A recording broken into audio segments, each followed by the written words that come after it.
Hi, I'm Dr. Bertice Berry, and I really need to tell you this story. The thing you've been ashamed of, the thing that you don't want people to see, the thing that you kind of hide about yourself, that can actually become your superpower. When I was in my 20s in college, I was around a lot of people, young folks whose families had wealth. They had a great deal of wealth. And I had come from a family that was extremely poor, and I was very ashamed of that poverty. So much so that I would kind of either eliminate or twist the truth, the facts about where I was from and what my family did and how they did it and what have you. Most of the times I eliminated, I would change the subject, I would not talk about it.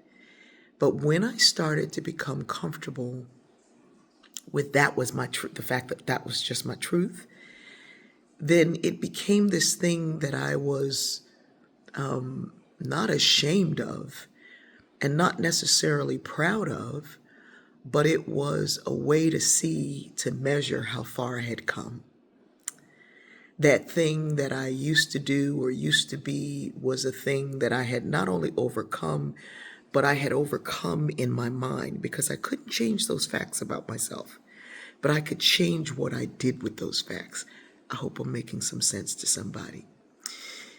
Yesterday, we were doing some things that were physical, and I was dancing around and step dancing with one of my brothers, and we were doing all that. And I realized that the physicality, the ability to move that I used to have, I don't have. And there was some shame around that. There was some, oh, I'm in this body that doesn't move the right way. And then it became this thing in that moment, in that instant, that I was still dancing, that I was still moving, even though it didn't look like, and I mean, I could dance. I was a dancer's dancer. I could dance. It became this thing that in my mind, I am dancing. In my work, I am dancing. In my heart, I am dancing. And in this body, I'm still dancing. And the fact that I can't dance like I used to dance should not be a point of shame. It should be a point of pride because I danced my heart out when I could. And now my heart is doing all the dancing for me.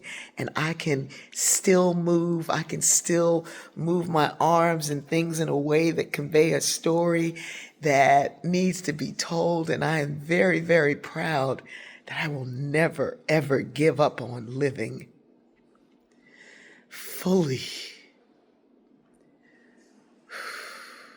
Don't let your shame drag you down.